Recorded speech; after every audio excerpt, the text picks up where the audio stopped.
অসম্ভব মজার সাথে রেস্টুরেন্ট স্টাইলে আজকে দেখাবো চিকেন কুরমা, যা অসম্ভব মজা আর মেহমানদের সামনে বানিয়ে দিলে তো অসাধারণ হবে।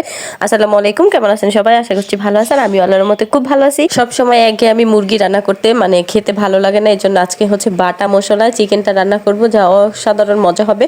আর আমরা কম বেশি সবাই জানি হচ্ছে শিলপাটায় বাটা মশলার স্বাদ কেমন হয়। তো প্রথমে হচ্ছে আপনার জিরা, দারুচিনি আর এলাচ, এই তিনটা গরম মশলা একসাথে খুব মিহি করে সুন্দর করে বেটে নিব। এরপর হচ্ছে এদিক দিয়ে দেখুন মুরগিটাকে আপনার প্রসেস করে নিয়েছি, সুন্দরভাবে কেটে ধুয়ে পরিষ্কার করে নিলাম। এবার এর মধ্যে দিয়ে দিলাম পরিমাণ মতো লবণ, পরিমাণ মতো হচ্ছে শুকনো মরিচের গুঁড়া, এরপর হচ্ছে 2 চা চামচ আদা রসুন পেস্ট, এরপর যে মশলাটা আমি বেটে রেখেছিলাম ওই মশলাটা।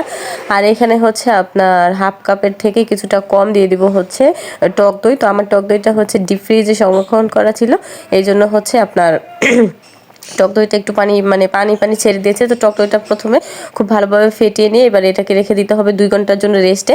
তো 2 ঘন্টা পর দেখুন ফিরে আসছে, এখানে দিয়ে দিলাম 1 কাপ হচ্ছে পেঁয়াজ। এখন হচ্ছে সেই বোরিং একটা কাজ, পেঁয়াজ ভেজে বেরেস্তা বানানো। যাই হোক, দর্জের ভাত ভাঙছে, তারপরেও এটাকে আমাদেরকে করতে হবে। তো যখন হচ্ছে পেঁয়াজটা হালকা একটু কালার চলে আসবে হালকা একটু, তখন দিয়ে দিব এখানে কিছুটা পরিমাণে বাদাম। আমি এখানে দিয়ে দিলাম হচ্ছে আমন্ড বাদাম আর হচ্ছে কাজু বাদাম। আপনারা চাইলে যে কোনো বাদাম ইউজ করতে পারেন, চাইলে চীনা বাদামটাও দিতে পারেন, কোনো সমস্যা নাই।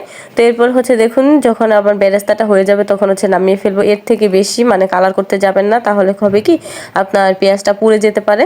তো যখন এরকম কালার চলে আসবে তখন এটাকে উঠিয়ে নিব। এরপর যে আমরা পেঁয়াজ বেরেস্তার যে তেলটা আছে ওই তেলটা ফেলে দিবেন না, এটা হচ্ছে একদম ফ্লেভারে ভরপুর। তো ওই তেলটার মধ্যে দিয়ে দিব 2 ঘন্টা আগে ম্যারিনেশন করে রাখা হচ্ছে চিকেনটা। এবার হচ্ছে হাই ফ্লেমে হাই চুলার আঁচটা একদম হাইতে রেখে এটাকে 10 মিনিট রান্না করে নেব। কোনো চিকেন থেকে যেন কোনো পানি বের হতে না পারে ওরকম চান্সই দিব না, কারণ এতে চিকেনটা হচ্ছে রুক্ষ হয়ে যেতে পারে। তো যখন হচ্ছে এটা হয়ে যাবে তখন দিয়ে দেবো এখানে হচ্ছে পরিমাণ মতো হলুদ দিয়ে একটু নাড়াচাড়া করে একদম কমিয়ে রাখবো। এরপর হচ্ছে যে আমরা পেঁয়াজ বেরেস্তাটা আর হচ্ছে বাদামটা নামিয়ে রেখেছিলাম, এবার এর মধ্যে 3টা কাঁচামরিচ দিয়ে এটাকে খুব ভালো করে মিহি করে একদম বেটে নিবার। এদিকে দেখুন চিকেনটা কি সুন্দরভাবে কষানো হয়ে গেছে। এবার হচ্ছে আপনার চিকেনটাকে খুব ভালোভাবে দেখুন আদা রসুনের গন্ধটা চলে গেছে একদম, 10-15 মিনিট কষানো শেষ।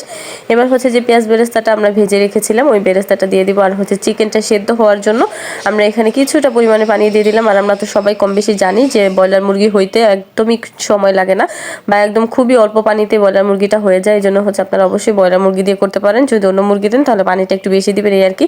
আর এটাকে হচ্ছে এখন আমি 10-15 মিনিট খুব সুন্দরভাবে কষিয়ে নিব। কষিয়ে রান্না করে নিলে হয়ে যাবে আপনার একদম চিকেন কোরমা। তো লাস্টে হচ্ছে আমি কিছুটা কাঁচামরিচ আর হচ্ছে 1 চামচ ঘি দিয়ে গরম গরম পরিবেশন করুন।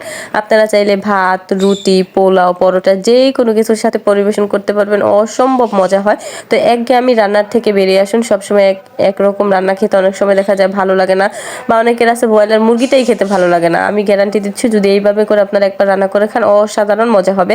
আর দেখুন ভাতের কালারটাই কতটা বেশি সুন্দর হয়েছে, দেখেই তো মনে হচ্ছে যে এখন আবার খাই। তো আমি যখন বয়স দিয়েছিলাম তখন আমার কাছে মনে হইতেছিল হ্যাঁ আমি এখন আবার একটু খাই। তো যাই হোক, এটা অনেক বেশি মজা হয়েছে। আপনাদের ভাইয়া অনেক বেশি খুশি হয়েছে, সে বলতেছে যে তোমার হাতের রান্নাগুলো এখন অনেক বেশি মজা হয়। তার দেখুন তার খাওয়ার স্টাইল দেখে বুঝতে পারছেন যে তরকারিটা কেমন হয়েছে। আজ খেতে খেতে চলে যাই, সবাই ভালো থাকবেন, সুস্থ থাকবেন, আর কমেন্ট করে জানাবেন কেমন হয়েছে। আল্লাহ হাফেজ।